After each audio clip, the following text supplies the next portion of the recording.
Welcome in to Locked On Knicks. Alex Wolf here. I am solo today, and in advance of this back-to-back over the weekend, I figured I would get into maybe the most hot button, or I guess most likely outcome of the starting lineup controversy here right now. The Knicks starters, obviously one of the worst five-man units in the league.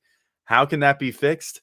Well, there's been some hints that maybe we might be seeing Evan Fournier displaced from the starting lineup in place of Alec Burks. So I figured I would dive into the comparison between those two and why it might be a good idea to throw Burks in there, how the fit might be, and all that good stuff. So that's coming up next on Locked On Knicks.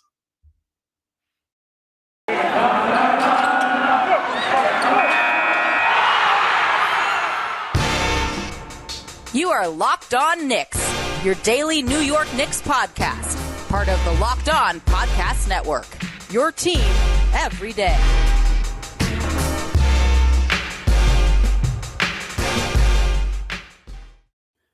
All right, welcome into Locked On Knicks. This episode of Locked On Knicks is brought to you by McDonald's, proudly serving communities since 1965. McDonald's has always been more than just a place to get tasty, affordable food. It's an unofficial community center. A big thank you to our friends at McDonald's for always being there. I'm loving it. I am Alex Wolf. I'm editor-in-chief of Knicks site, The Strickland, which you can find at thestrick.land. And as I said, I am solo today, gonna break down one thing that's sort of come up over the last few days, which is Evan Fournier potentially being displaced from the starting lineup of the Knicks. And so, I'll start with a quote by Fournier here. And this has been him talking about not being out there in fourth quarters lately. He said, "There wasn't a discussion.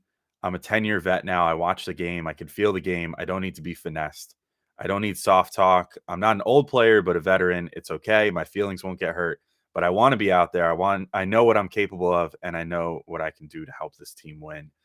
Obviously, that hasn't really borne out on the court, unfortunately. And I think there's been many different reasons for why the starting lineup has struggled the way that they have. In some ways, maybe too many mouths to feed. Maybe it's also just, you know, struggle to mesh together and find a way of playing that makes sense and can feed all the mouths that need feeding. I don't know, but let's real quick. I'm just gonna. I mean, I feel like it just kind of gets worse by the day. But I'm gonna update on the starters versus bench situation today. I mostly decided to use Cleaning the Glass. Great website if you've never checked it out before. Has a lot of easy to digest stats on there. So to update on starters versus the bench right now, which of course is the lineup of Rose, Quickly, Burks, Obi Toppin, and Taj Gibson is the one who's gotten the most minutes in that second unit. The bench is plus 30.4 points per 100 possessions, better than opponents in 171 possessions so far this year. The starters are minus 17 points worse per 100 possessions in 511 possessions. That is not good. The starters are also currently giving up the third worst points per 100 possessions to opponents, the third worst effective field goal percentage to opponents, and they are the ninth worst at turnover percentage, meaning opponents' turnover percentage is low against the Knicks, meaning that not only are the Knicks giving up tons of points, but they're not even making up for it by generating a lot of steals and turnovers, which is just a not a good combo and leads to that number being so high. They're letting opponents score too many points. They're not forcing turnovers, and on top of it, they've been below average on offense themselves. They're not putting out a good product on the floor on offense because it too often, we'll see maybe a quarter. Lately, the first quarters have actually been somewhat decent at generating looks. They just haven't been hitting them. But, we'll see maybe a good first quarter out of them. And then the second that things don't go their way, the starters kind of devolve into just your turn, my turn, your turn, my turn. Or you get weird situations like the other day where Julius Randle takes 10 3-pointers and only one attempt outside of three. And it's just like, why? Like, how is this the best you can utilize your star player here, is just having him jack threes from the perimeter and not try to get inside at all and use his big frame. On top of it, with the starters, Kemba Walker currently has the lowest usage percentage of his career at 22.6%. And Evan Fournier currently has the lowest of his career at 18.3% per cleaning the glass. So those are not great either. And, so is the problem here that there's just not enough ball movement and there's not enough ball to go around for all these guys? And that's why they're not able to get in a rhythm like guys that have traditionally, I mean, you could say for 3/5 of the Knicks starting lineup at one point in their career, Kemba Walker, Evan Fournier, Julius Randle were all the top scorer on their given team. Fournier with the Magic, despite how good Nikola Vucevic was, Fournier was often the top wing scorer, and many games was kind of relied on as like the top scorer on those teams, scoring almost 20 points per game. Then Julius last year with the Knicks obviously had the role that he had as the top scorer, and then Kemba Walker. Things were a little different in Boston, but in Charlotte he was the offense a lot of times there without much help on many of those teams in Charlotte. So it's just an issue of guys not being able to adjust to having the ball in their hands less, like not being able to adjust to being off ball players. And if that's the case, then maybe it doesn't make sense to move someone like a Fournier to the bench and see if maybe that helps jumpstart him and helps jumpstart the other guys on the team by virtue of just getting someone out there who's more just looking to move the ball around. Which who's to say that that's Alec Burks, but maybe it is Alec Burks. I have some kind of interesting stats that I pulled, and I think would be a good thing to look into. But I'm gonna just real quick before I get into those Burks stats, take a quick moment to let everybody know that this episode is brought to you by McDonald's, proudly serving communities since 1965. McDonald's has always been more than just a place to get tasty, affordable food. It's a place where friends and family can come to reconnect, a place where classmates can meet up for a study group, knowing they'll have dependable Wi-Fi and endless supplies of French fries and McFlurries. Win or lose is a place where teammates, competitors, the home team, or the away team can come to recharge. It's the place you always look forward to stopping at on a long road trip to rest your legs and refuel. For example, I certainly did just that. I was coming home from a long trip of drinking up at Lake George over the summer and stopped with some friends at a rest stop McDonald's on 87. I forget exactly which one it was, but shout out to that McDonald's at the rest stop. And it really hit the spot. That was exactly what I needed to start feeling better and make it through that second half of the journey. So head to your local McDonald's to refuel and reconnect. Did somebody say Locked On Knicks watch party? I still have not said it, but if someone's saying it, feel free to set one up sometime. I don't know. Maybe I'll swing through. At any rate, I'm loving it. And today's episode is also brought to you by Prize Picks. All right, NBA fanatics, have you heard about Prize Picks? Prize Picks is daily fantasy made easy.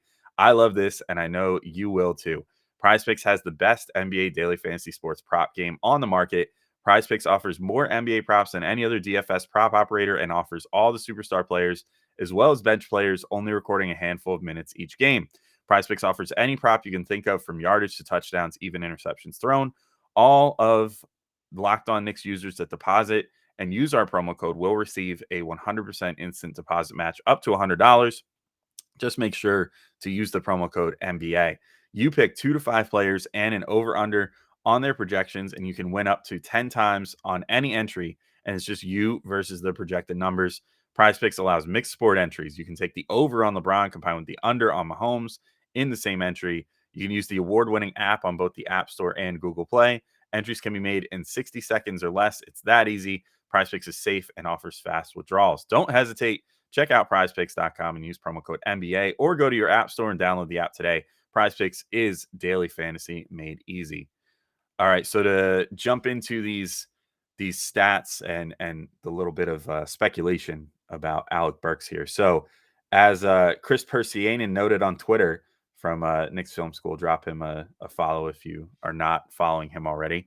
He noticed when the Knicks tweeted out some photos from practice the other day that Burks was actually wearing the starter blue practice jerseys, and we couldn't see Fournier, but one might assume that Fournier was wearing one of the white jerseys, which generally signifies bench players. So that might mean that Tom Thibodeau is looking to make a change and throw Evan Fournier on the bench and Alec Burks in the starting lineup. But like, could that be a good thing ultimately? Schwinny Poo, of course, my good buddy who's been on the show a bunch of times, at Schwinny Poo on Twitter, he had a really good thread basically getting into why he thinks that the Fournier for Burks move could be a good thing. And I tend to agree with most of it. Like Fournier's usage percentage, as I mentioned in the last segment, is at a career low right now. So you want to try to find more looks for him. You want to try to get him going in a way that clearly playing with the starters isn't right now. Like right now with the starters, he looks tentative. He looks like he's overpassing. Like he sometimes gets open looks and then instead of taking them, pump fakes and ends up passing it off to someone else when at the beginning of the season and during the preseason, he was just taking those with zero hesitancy and it was paying off big time. I mean, obviously the first game of the season, he has 32 points against Boston in that double overtime thriller. You can't really do too much better than that.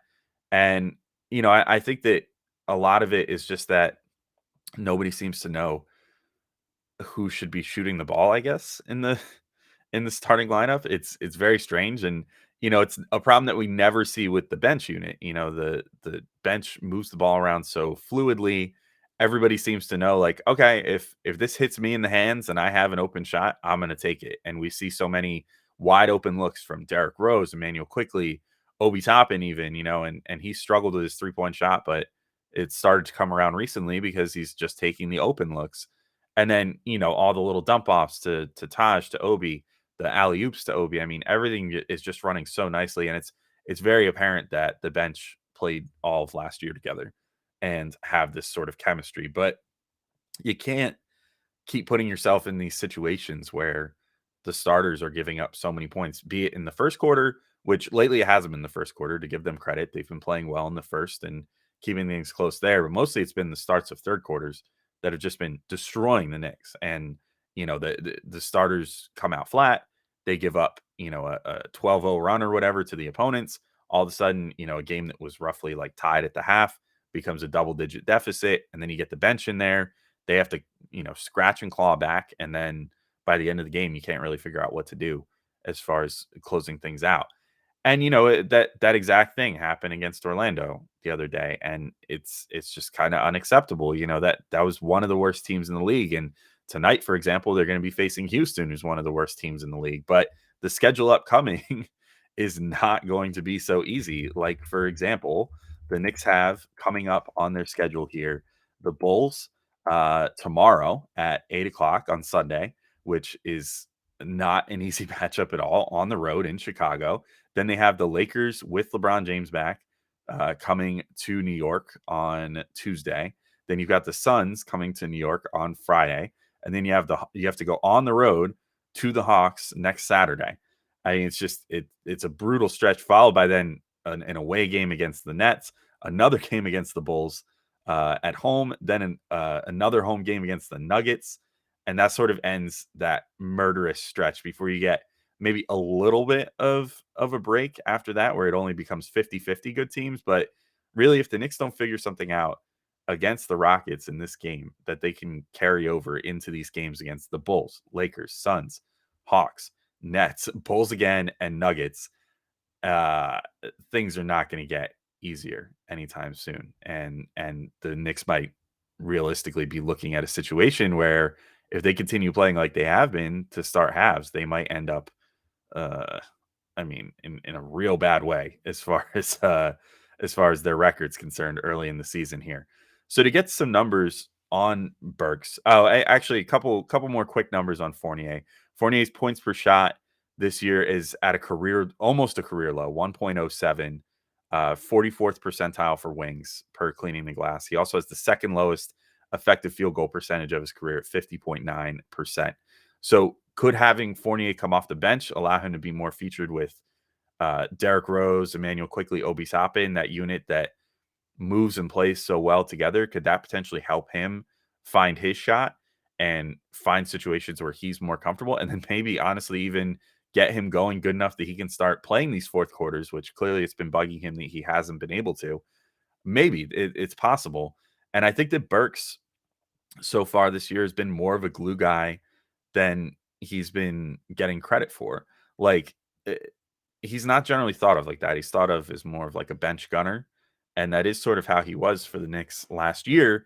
Obviously, we saw some of the games, like even the playoff game against the Hawks, where he just went bananas and scored like whatever it was, like 25 points or whatever. There are going to be games like that from Burks because he has that sort of scoring ability. But with the bench this year, I think he's actually been doing a good job of sort of, I won't quite call him a connector.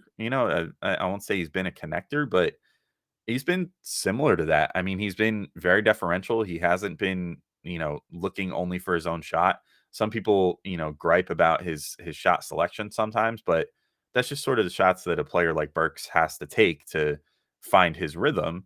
And he's been pretty good, I think, this year of not overdoing it with the, more questionable shots and realizing if things aren't going down that he just kind of needs to be deferential. But a couple stats on Burks too. His assist percentage this year is at 13.5%. That's good for the 78th percentile among wings in the NBA. He's also in the 77th percentile in assist to usage, which means that he's looking for others a lot with the opportunities that he's been given. Basically assist to usage means usage can qualify as just if you're affecting a scoring play, basically. So if you're scoring the ball or if you're assisting others. So the fact that he's in the 77th percentile in assist to usage percentage means that he's been using his opportunities afforded to him to create looks for others and generate assists, which I think bears itself out. I feel like yes, he has taken some kind of crazy ISO looks, some of his static, just dribbling the air out of the ball, find his spot, take a shot. But I mean, a lot of those pull-ups have gone in, which it's hard to argue with any shot if it's going in. But he's also, I think, been a very willing ball mover and, looking to get guys involved while also not being afraid of taking his own shot, which I think is probably the biggest issue with Fournier right now. So, I think that I think there's something to be said for how he's been playing as like a connector. He's also in the 95th percentile in turnover percentage, meaning like a lower number is good there, which is great too. It means he's taking care of the ball. Although that's not really a Fournier issue either. Fournier has also been taking care of the ball pretty well, but I think that's maybe something else to consider as far as Burks is concerned with this whole, potential switch up in the starting lineup here. But I have a little bit more to talk about just with the overall takeaways on this. I did just want to remind everybody too, though, that today's episode is brought to you by Built Bar. And I love Thanksgiving, all the good food and treats, and plenty of them. But maybe you want a yummy dessert, but one that isn't so full of calories and sugar. It's the perfect time for Built Bars. Built Bar is the new holiday dessert. Feast on something delicious and feel good about it. One slice of pie has upwards of 300 calories, and that's on the low end. Most Built Bars are only 130 calories and only 4 grams of sugar with plenty of protein. Replace the coconut cream pie with a coconut Built Bar or go for a raspberry Built Bar instead of that raspberry pie. Lots of good flavors to replace any pie. Low calorie, low carb, low fat, high protein. They're covered in 100% real chocolate. Built is a great option for when you're hungry. If Thanksgiving isn't coming soon enough, go for a Built Bar too. Share some at your family gatherings. It will make things less awkward. Maybe Aunt Betty hasn't tried a Built Bar yet. New surprises are coming all month with limited time flavors arriving at built.com regularly. So check the site often. And we're only a week away or slightly less than a week away. There's nothing like a Built Bar Black Friday. Mark your calendar. Black Friday will be a huge event with all sorts of surprises. If you want to get some stuff now, though, go to built.com and use promo code LOCKED15 and you'll get 15% off your order. Again, use promo code LOCKED15 for 15% off at built.com.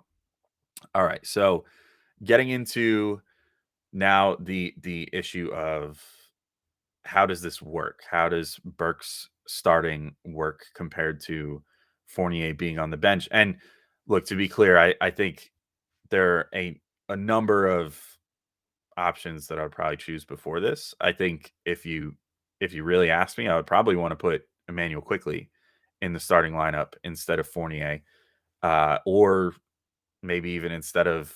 Honestly, I've floated the idea of just straight up doing a backcourt swap and just having Kemba and Fournier come off the bench and having Rose and IQ start with Julius and RJ and Mitch, because I think that would be a dynamite starting five. I think that Quickly and Rose are probably the biggest reason for the bench being as good as it is. Also Obi Toppin. I don't want to shortchange him. It's those three. But like as far as the backcourt is concerned, I think that Rose and Quickly do such a good job of pushing the pace, making the right passes. Not forcing things by and large. They just kind of let the game come to them. As like cliche as that is, but I just don't think it's super feasible. I feel like Kemba was the biggest name free agent acquisition. Fournier was the biggest dollar free agent acquisition. Now, granted, there have been guys that make, $10+ million, or maybe not quite as high as Fournier in like the 18 million range, but there have been guys that get paid a lot of money to come off the bench. So I don't think it's completely unprecedented to say, okay, we're going to bring Fournier off the bench now because he's struggling, and we'll see if we can get him right, as Fizdale might say. With Walker, I just don't think it's super feasible because of the name brand recognition and just the optics of benching both of them, plus potentially the internal strife it could create. I mean, I don't think that. I mean, Fournier, the quote earlier, obviously, where he said, I'm a 10-year vet. I can feel the game. I don't need to be finessed, all that stuff. I don't need soft talk, all that stuff. He knows how it goes at this point, but he's also a player that should be in his prime right now and is used to a certain level of playing time and whatever. And even if you won't make a huge fuss of it, there's definitely potential for if you sit both those guys where you could potentially have some internal team strife, even with how team first Kemba generally is too. And to Kemba's credit, he's been sitting down the stretch of fourth quarters and appears very engaged on the bench lately, cheering for his teammates, being the first guy to meet them at half court, all that stuff. So maybe Kemba's more to terms with it than Fournier would be. I don't know, but I just don't think for optics' sake that the Knicks have any interest in benching both of them. So that brings us back to the Burks thing, right? So I think that Burks is actually probably a better scorer in ISO situations. So one thing that I've seen is there's been a lot of situations. I mean, there was one, I'm just thinking of one that comes to my head. There was one in the last game where Fournier, or maybe it was in maybe it was in the Pacers game. I'm not 100% if it was the Pacers game or the Magic game, but I think it was the Magic one where there was a situation where, as it tends to happen, the Knicks were on offense, the starters were on offense, and they went to go uh, run something, and it just kind of fell apart. I think it was a Julius and Fournier two-man game, sort of on the left side of the court from their perspective, where they were trying to run something kind of for like an elbow three, and it just got stifled like three times over, where they were trying to just kind of like do the little thing where they set screens for each other, but the Magic guys were getting over screens very well, and it eventually forced Fournier to just kind of make something happen with about 5 seconds left on the clock. And the best that he could come up with, granted he made it, but the best that he could come up with was like a fading towards the baseline three where he wound up banking it in. And sort of as Clyde might say, a serendipitous play, but not overall the best sort of look you would hope to generate off of a standstill like that. I think that if Burks gets caught in situations like that, he's better equipped to deal with that and, break his guy down, maybe get inside and maybe not even get all the way inside for a basket, but, you know, at least like generate himself an open look easier, whether it's a step back or whether it's, crossing his defender up, getting to the mid range where he's very comfortable and putting up a shot there. I think that he's better equipped for that sort of thing. Um, so you know, that's one thing that I think he could be better with. The other thing is I think he has been good at moving the ball along, that assist percentage, the assist to usage ratio, all that stuff. He's also not a guy that expects anything as far as usage is concerned. I think that he's pretty good at just kind of letting the game come to him. We've seen that with how he's played with Rose and Quickly and Toppin, where I think he's good at recognizing, okay, if these guys are cooking, I don't need to do my Alec Burks thing and score a bunch of points.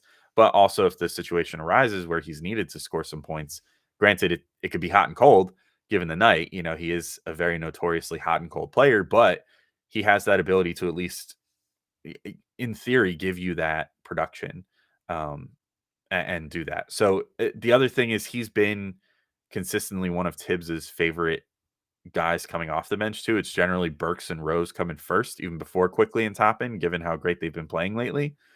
So maybe there's something to be said for that too. Like that Burks has more trust from Tibbs and would give this lineup a better chance of success than like a Quickly, where I get the feeling that if Quickly came out and had like a bad first 2 minutes, unlike the rest of the starters, for whatever reason, I think that Tibbs should start treating the starters like this if they come out flat. But I think they quickly would have a chance of getting pulled after like 2 minutes.